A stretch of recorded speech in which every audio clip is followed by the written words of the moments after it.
దివ్యవాణి ప్రేక్షకులందరికీ దివ్యవాక్కు అనే ఈ కార్యక్రమం తరపున శుభములు తెలియజేసుకుంటున్నాను. చిన్న ప్రార్థన చేసుకుందాం.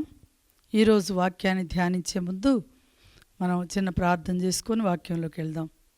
పరిశుద్ధ ప్రేమామయుడైన తండ్రి, కృపామయుడ, నీ పరిశుద్ధ పాదాలకు వందనాలు, స్తోత్రాలు. నాయన, ఈరోజు మత్తయి సువార్త 6వ అధ్యాయము 10వ వచనాన్ని గురించి మేము ధ్యానించుకోబోతూ ఉండగా తండ్రి, నీ వాక్యాన్ని ప్రభువా నాయన అందరి మర్మాలను, నాయన లోతైన భావాలను మేము ధ్యానించి ప్రభువా దానిని మా హృదయాలలో పదిలపరుచుకొని దానిని గ్రహించే మనస్సును, స్వీకరించే గొప్ప హృదయాన్ని మాకు దయచేయమని, మీ ఆత్మ జ్ఞానాన్ని మాకు ప్రసాదించమని నాయన మాట్లాడబోయి నన్ను ప్రభువా సంపూర్ణంగా మీ స్వాధీనంలో ఉంచుకొని నీ నోటి బూరగా వాడుకోమని, ఘనత మహిమ ప్రభావం మీరే పొందుకోమని యేసుక్రీస్తు నామములో వేడుకొని పొందుకుంటున్నాము తండ్రి. Amen, amen, amen. Praise the lord. ఈరోజు మనం మత్తయి సువార్త 6వ అధ్యాయము 10వ వచనాన్ని గురించి ధ్యానించుకుందాం. 10వ వచనంలో ప్రభువు నేర్పిన ప్రార్థనలో పరలోకంలో ఉన్న మా తండ్రి, మీ నామము పవిత్ర పరపబడునుగాక అనే అంశాలు మనం ధ్యానించాము. ఈ రోజున మీ రాజ్యము వచ్చునుగాక అనే అంశాన్ని గురించి ధ్యానించుకుందాం. దేవుని రాజ్యం రావాలి అని ప్రార్థన చేయమంటున్నారు. దేవుని రాజ్యము అంటే ఏంటి? మనం మత్తయి సువార్త 6వ అధ్యాయం 33వ వచనంలో చూస్తే ప్రభువే చెప్తున్నారు, మొదటగా ఆయన రాజ్యమును నీతిని వెదకండి, పిదప అన్నీ మీకు లభిస్తాయని చెప్పారు. అలాగే మరి రోమీలకు రాసిన లేఖ 14వ అధ్యాయం 17వ వచనంలో మొదటగా ఆయన రాజ్యమును నీతిని వెదకండి, పిదప అన్నీ మీకు సమకూర్చబడును. మొదట ఆయన రాజ్యమును నీతిని వెదకాలట. దేవుని రాజ్యం అంటే తినుట త్రాగుట కాదు కానీ పరిశుద్ధాత్మ వసగే నీతి, శాంతి, సంతోషాలని రోమాపత్రిక 14వ అధ్యాయం 17వ వచనంలో చెప్తున్నారు. దేవుని రాజ్యం అంటే తినుట త్రాగుట కాదు. కొంతమంది అనుకుంటారు దేవుని రాజ్యం వచ్చింది అని అంటే బాగా తినడానికి, ఉండడానికి, ఇంకా కట్టుకోవడానికి, పెట్టుకోవడానికి అన్నీ కూడా మరి చాలా వైభవంగా, మహిమోపేతంగా, చాలా గొప్పగా ఉన్నాయి కాబట్టి అక్కడ దేవుని రాజ్యం ఉన్నదని భావిస్తారేమో. అది కాదు. దేవుని రాజ్యం అంటే నీతి, శాంతి, సంతోషాలు అని చెప్తున్నారు. కాబట్టి దేనికోసం మనం అడగాలి? మీ రాజ్యము వచ్చునుగాక అని అడిగినప్పుడు ఆయన రాజ్యం అంటే నీతి, శాంతి, సంతోషాలే అనేది మనం గ్రహించాలి. ఆ నీతిని, శాంతిని, సంతోషాన్ని మనం మరి పొందుకోవాలి అంటే ఏం చేయాలి అంట? దేవుని రాజ్యాన్ని మనం వెతకాలి. ఆయన రాజ్యం వచ్చునుగాక అని ప్రార్థన చేయాలి. లూకా సువార్త 10వ అధ్యాయంలో 8 నుండి 9 వచనాలలో మనం చూస్తాం, దేవుని రాజ్యము మీ సమీపముననే ఉన్నది, మీ హృదయాలలోనే ఉన్నది, మీ మధ్యలోనే ఉన్నది అని చెప్పబడింది.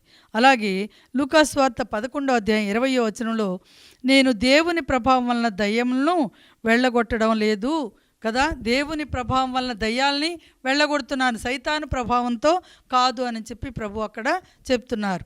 అంటే దానిని బట్టి దేవుని రాజ్యం మీ మధ్యలో ఉన్నది అని మీరు గ్రహించండి అని చెప్తున్నారు. అసలు ఈ దేవుని రాజ్యం ఎలా ఉంటుంది అనే విషయాన్ని మొదటి అంశంగా ధ్యానించుకుందాం. మరి దేవుని రాజ్యం ఎలా ఉంటుందట? మార్కు సువార్త 1వ అధ్యాయం 15వ వచనంలో ప్రభువే సువార్తను ప్రకటించే మొదటిలో ప్రారంభంలోనే చెప్పారు, కాలము సంపూర్ణమైనది, దైవరాజ్యము సమీపించినది, హృదయ పరివర్తన చెందండి, సువార్తను విశ్వసించండి అని చెప్పారు. కాలం సంపూర్ణమైంది, దైవరాజ్యం సమీపించింది అంటే ఆయన రాకడ సమయం వచ్చేసింది. మెస్సయ్య కోసం ఎదురు చూస్తున్నారు కదా, వచ్చేసారు కదా. యేసు ప్రభు అక్కడికి వారి మధ్యలోకి వచ్చారు కదా, సువార్త ప్రకటిస్తూ ఉన్నారు కదా. కాబట్టి దైవరాజ్యం ఈ మధ్యలోకి వచ్చింది. కాబట్టి సువార్తని విశ్వసింపండి, హృదయ పరివర్తన చెందండి అని ఆయన సువార్త బోధించారు కదా. కాబట్టి దేవుని రాజ్యం అంటే ఏంటి? శాంతి, సంతోషం ఎలా ఉంటుందో చెప్తున్నారు. రాజ్యం అంటే మనం ఇక్కడ ఒక భూ విస్తీర్ణమో లేకపోతే ప్రాంతాలో లేకపోతే ఇంతవరకే అని కాదు. ఆయన రాజ్యం అంటే ఆయన పరిపాలన, దేవుని పాలన మన మధ్యలో ఉండాలి. చూడండి, కొంతమంది పరిపాలకులు రాజ్యాన్ని, దేశాలను పాలించేటప్పుడు, ప్రాంతాలను పాలించేటప్పుడు ఎంత మరి నీతి న్యాయాలతో, ధర్మం తప్పకుండా పరిపాలన జరుగుతూ ఉంటుంది. ప్రజలు కూడా శాంతి సౌభాగ్యాలతో వర్ధిల్లుతూ ఉంటారు. సొలొమోను రాజు కాలంలో మరి యెరూషలేము, ఆ చుట్టుప్రక్కల ఆ ఇజ్రాయేలు ప్రాంతం అంతా కూడా చాలా వైభవంగా ఉందట. చాలా సుఖ సంతోషాలతో వర్ధిల్లారు. కానీ తర్వాత రాజులు వచ్చినప్పుడు వాళ్ళందరూ కూడా విగ్రహారాధనకి ప్రజల్ని పురికొల్పి వాళ్ళు నమ్మినదే ఇదే దేవుడు, ఇదే దైవరాజ్యం అనుకున్నారు. కానీ అది చాలా తప్పు. దేవునికి వ్యతిరేకమైన మరి పాపం కాబట్టి, దేవునికి వ్యతిరేకమైన పనులు, కార్యాలు కాబట్టి దేవుడు వాళ్ళని శిక్షించినట్లుగా కూడా మనం చూస్తున్నాం. అలాగే తర్వాత ఇప్పుడు మన మధ్యలో ఉన్న పరిపాలనలు చూస్తుంటే, ఒక్కొక్క దేశంలో ఒక్కొక్క ప్రాంతాలలో పాలనలు చూసినప్పుడు, మంచి పరిపాలకులు వచ్చినప్పుడు ప్రజలు ఎంతో మరి సుభిక్షంగా, ఎలాంటి భయము ఆందోళన లేకుండా జీవిస్తూ ఉంటుంటారు. కొంతమంది పాలకులు వచ్చినప్పుడు ఎప్పుడు భయాందోళనలు, ఏ పూట ఎప్పుడు ఏం జరుగుతుందో, మాట్లాడితే ఏంటో మాట్లాడకపోతే ఏంటో, ఈ పని చేస్తే ఏంటో చేయకపోతే ఏంటో, ఒక భయాందోళనలతో కూడిన జీవితం జీవిస్తూ ఉన్నారు. మరి అలాంటి పరిపాలనల్ని దేవుడు ఇష్టపడరు, మనుషులు కూడా ఇష్టపడరు కదా. అది మరి ఎలాంటి రాజ్యం అనుకోవాలి. కాబట్టి ఆ రాజ్యం అలా ఉండటానికి ప్రజలు కానీ దేవుడు కానీ ఇష్టపడరు. కాబట్టి అలాంటి రాజ్యంలో మరి ఎవరు కూడా మరి ముందుకు వెళ్ళలేరు అనేది మనం గ్రహించాలి. దేవుని పరిపాలన మన మధ్యలోకి రావాలి అనేది దైవ రాజ్యం కోసం ప్రార్థన. మీ రాజ్యం వచ్చునుగాక అంటే నీ పరిపాలన మా మధ్యలోకి వచ్చునుగాక అని మరి ప్రార్థన చేయమని ప్రభువు నేర్పారు. అంతేకాకుండా రెండవ అంశంగా సువిశేష బోధనల సారాంశం కూడా దైవ రాజ్య స్థాపనే. 4 సువార్తలు బోధించిన ఆ సువార్త బోధలన్నీ కూడా దైవరాజ్యాన్ని స్థాపించడానికి, అలాగే ఈ లోకంలో దేవుణ్ణి ప్రేమించి సేవించి తర్వాత మోక్ష రాజ్యంలో ప్రవేశించడానికి. ఆ రాజ్యంలోకి మనం ప్రవేశించాలి అంటే ఇక్కడే సరి అయిన పునాది మనం ఏర్పాటు చేసుకోవాలి. కాబట్టి సువార్త బోధించబడుతూనే ఉంది. అప్పటి నుండి, ప్రభువు రాకడ నుండి, ఆ మెస్సయ వచ్చినప్పటి నుంచి, యేసు ప్రభు దగ్గర నుండి కూడా నేటి వరకు, ఇంకా చివరి వరకు కూడా సువార్త మరి బోధించబడుతూనే ఉంటుంది. కాబట్టి ఆయన రాజ్యం అనేది ఎవరైతే ఆయనను అంగీకరిస్తారో వారు ఆ రాజ్య మరి రుచిని చవి చూస్తారు. కాబట్టి రాజ్యం ఎలా ఉంటుందో మనం అప్పుడే తెలుసుకోగలుగుతాం అన్నమాట. మూడవదిగా చూడండి, కడరా భోజనంతోనే ఆ రాజ్యం ఆవిర్భవించింది. ఆయన రాజ్యం కడరా భోజనంతోనే. ఆ భోజన సమయంలో చెప్పారు కదా, ఇదిగో నా శరీరం, ఇదిగో నా రక్తం, దీనిని మరి నా జ్ఞాపకార్థంగా మళ్ళీ మళ్ళీ చేసినప్పుడు మీరు ఆయన రాజ్యాన్ని మనం అనుభవించగలుగుతాం కదా.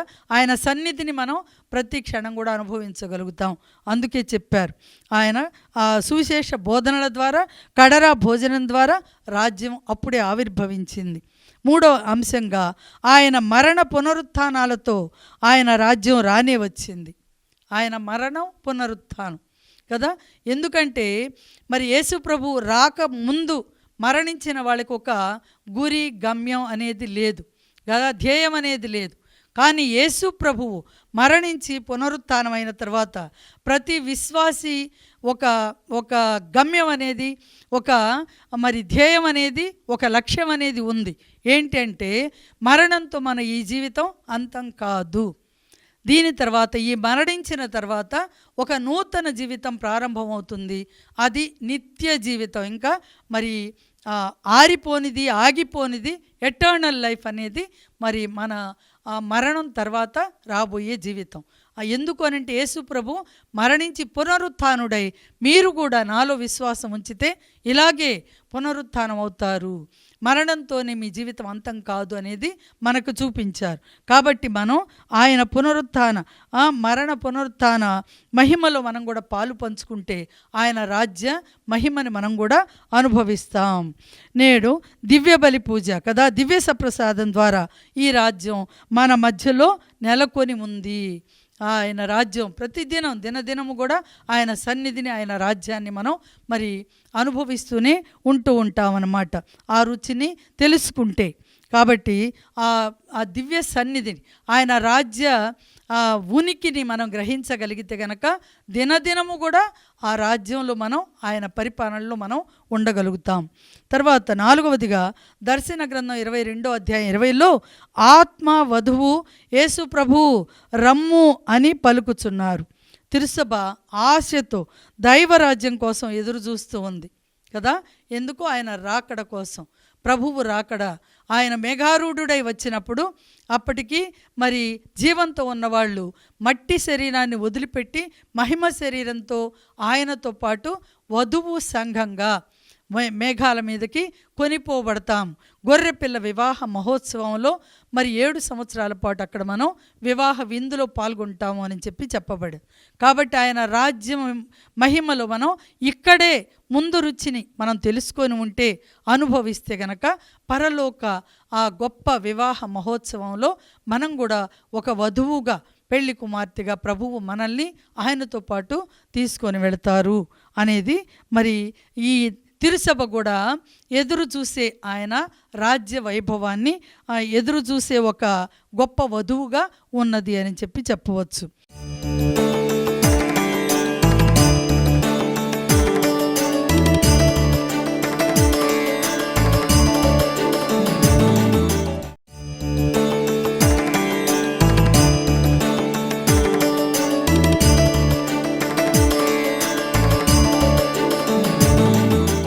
ఐదవదిగా దర్శన గ్రంథం 6వ అధ్యాయం 10వ వచనంలో చూస్తే వేద సాక్షులు, హతసాక్షులుగా ఉన్నవాళ్ళు, మరి నీవు త్వరగా విజయము చేసి మా నెత్తుటిని చిందించిన వారిపై పగ తీర్చుకో అని బలిపీఠం క్రింద నుంచి కొన్ని ఆత్మలు అరుస్తూ ఉన్నారట, మొరపెడుతూ ఉన్నారు, ప్రార్థిస్తూ ఉన్నారు. కాబట్టి ఈనాడు మనం కూడా నీ రాజ్యం వచ్చునుగాక అని మళ్ళీ కూడా ప్రార్థన చేస్తున్నాం. ప్రభువు నేర్పిన ప్రార్థన, పరలోక ప్రార్థనలో మీ రాజ్యం రావాలి అని, అంటే నీ పరిపాలన త్వరలో రావాలి ప్రభువా మా మధ్యలోకి అని ప్రార్థన చేస్తున్నాం. భౌతికంగాను ఆధ్యాత్మికంగా కూడా మనం ఈ ఆయన రాజ్య మహిమని అనుభవించగలిగిన వాళ్ళమై ఉండాలి. 6వ అంశంగా ప్రధానంగా 2వ రాకడను కూడా ఈ వాక్యం సూచిస్తూ ఉంది. దైవరాజ్యాన్ని పరిపూర్ణంగా స్థాపించడాన్ని, ప్రధానంగా క్రీస్తు ప్రభు రెండవసారి వచ్చి స్థాపించి పాలించటాన్ని గురించి ఈ ప్రార్థన మరి ఈ కాలానికి, తర్వాత రాబోయే కాలానికి కూడా ఇది వర్తిస్తుంది అనేది మనం రూఢిగా చెప్పవచ్చు. అన్ని కాలాలకి సంబంధించిన ప్రార్థన ప్రభువు మనకి నేర్పించారు. పరలోక ప్రార్థన, ఆ ప్రార్థన నీ రాజ్యం వచ్చునుగా కానీ ఆయన రాకడ వరకు కూడా మనం ఈ ప్రార్థన చేస్తూనే ఉండాలి అని నేర్పించారు. కాబట్టి పరిశుద్ధాత్మ శిష్యుల మీదకి దిగి వచ్చినప్పటి నుండి తానే దైవరాజ్యాన్ని పరిపూర్ణం చేస్తున్నారు. రోమాపత్రిక 14:17లో ఇంతకుముందుగా మనం విన్నట్లుగా పరిశుద్ధాత్మ వసగే నీతి, శాంతి, సంతోషాలే దైవరాజ్యం అని చెప్పుకుంటున్నాం. మరి దైవరాజ్యాన్ని, నీతి, శాంతి, సంతోషాలని మనం గ్రహించాలి. మరి దేవుని రాజ్యం కొందరు పొందరట. మరి మనం కొరింథీయులకు రాసిన మొదటి లేఖ 6వ అధ్యాయం 9వ వచనం నుంచి గనక మనం చదివితే, మరి గమనిస్తే గనక అక్కడ వాక్యంలో దుష్టులు దేవుని రాజ్యం పొందరని మీరు మరి ఎరుగరా, మీకు తెలియదా? మోసపోకుడు, దుష్టులు, అవినీతి పరులు, విగ్రహారాధికులు, వ్యభిచారికులు, నపుంసకులు, లైంగిక వక్రబుద్ధులు, దొంగలు, దురాశాపరులు, దోచుకునివారును, త్రాగుబోతులను, పరనిందాపరులను అయిన వారు దేవుని రాజ్యానికి వారసులు కారు అని చెప్తున్నారు. కాబట్టి దేవుని రాజ్యాన్ని ఎవరెవరు పొందరో కూడా ఇక్కడ మనం గ్రహించాలి, గమనించాలి. దేవుని రాజ్యం అంటే మరి ఆ నీతిని, శాంతిని, సంతోషాన్ని పొందలేకనే ఈ రోజుల్లో చాలామంది ఆస్తులు ఉండొచ్చు, లేదా హోదాలు, అధికారాలు, లేదా మరి అందచందాలు, ఐశ్వర్యం ఉండొచ్చు, కానీ ఆ నీతి, శాంతి, సంతోషం లేక మొన్న మధ్యనే మనం చూసాం టీవీలో, యూట్యూబ్లో వచ్చాయి మెసేజ్లు. ఒక తల్లి అన్నీ బాగున్నాయి, ఆస్తులున్నాయి, అంతస్తులున్నాయి, మంచి జాబ్స్ అంతా ఉండి దాదాపుగా 10th క్లాస్, ఇంటర్ చదివే 2 పిల్లల్ని తీసుకొని వెళ్ళి రైల్వే ట్రాక్ మీద అడ్డంగా నిలబడి, వచ్చే ట్రైన్కి ఎదురుగా నిలబడి ఆ నిలువున ప్రాణాలు తీసుకున్నారు. కానీ దేవుని బిడ్డలకి, విశ్వాసులైన మనకు అలాంటి మరి అశాంతి లేదా నిరుత్సాహం అనేది అవసరం లేదు. మనకు ఒక నిరీక్షణ ఉన్నది, మనకు ఒక ప్రభువు ఉన్నారు. ఆయన దగ్గరికి చేరితే, ఆయన దగ్గరకు మనం వెళితే గనక ఆయన ప్రతిదీ కూడా సమకూరుస్తారు. నీతిని, శాంతిని, సంతోషాన్ని, సమాధానాన్ని అన్నింటినీ కూడా ఆయన ఇస్తారు అనేది మనం గ్రహించాలి. కాబట్టి దైవరాజ్య రాకడ వర్తమానానికి కూడా ఇప్పటికి కూడా వర్తిస్తుంది. కాబట్టి దైవరాజ్యం మన మధ్యలో ఉంటే శాంతి, సహనం, న్యాయం, స్నేహభావాలు, సేవాభావాలు వృద్ధి చెందాలి. తోటి వాళ్ళని ఆదరించి సేవలు చేస్తే దైవరాజ్యం వ్యాపించినట్లే.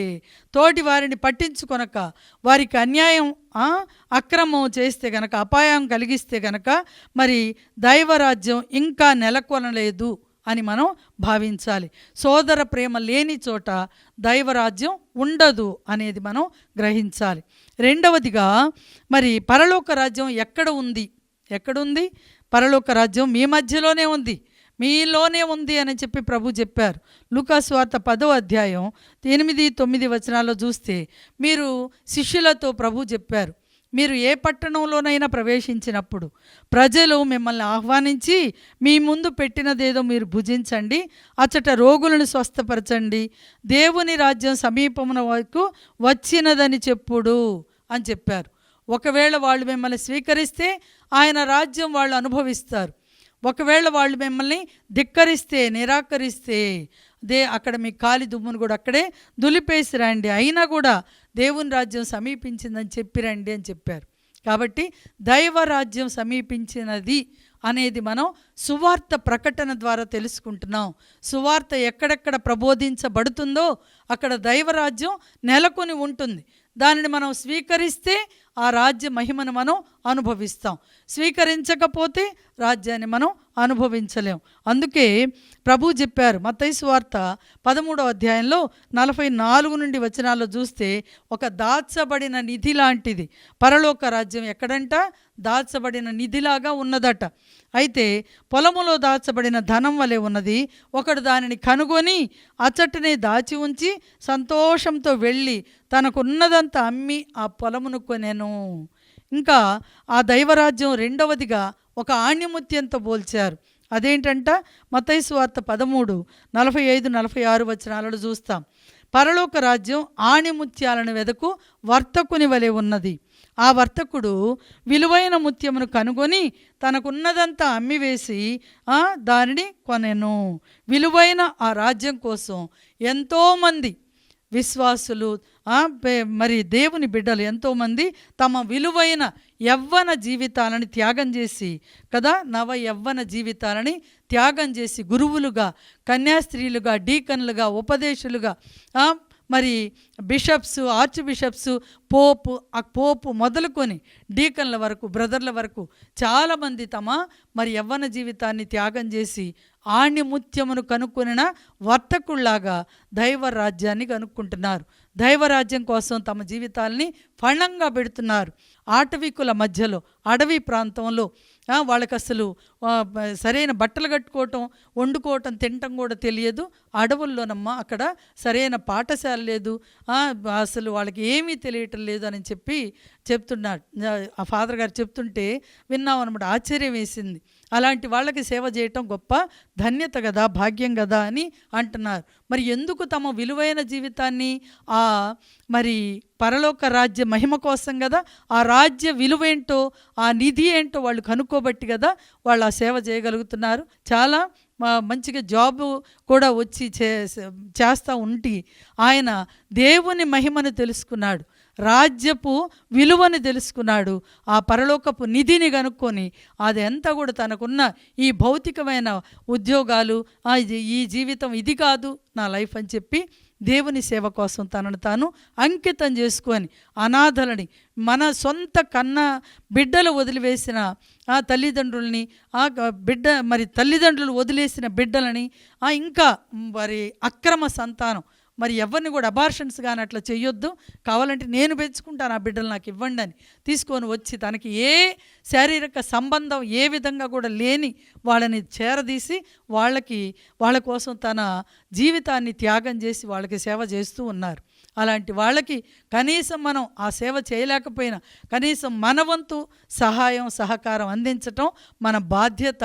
పరలోక రాజ్య వారు ఆ నిధిని కనుక్కున్న ఆ దానిలో మనం కూడా భాగస్వాములం అవ్వడం మనకెంతో గొప్ప ధన్యతగా భావించుతాం.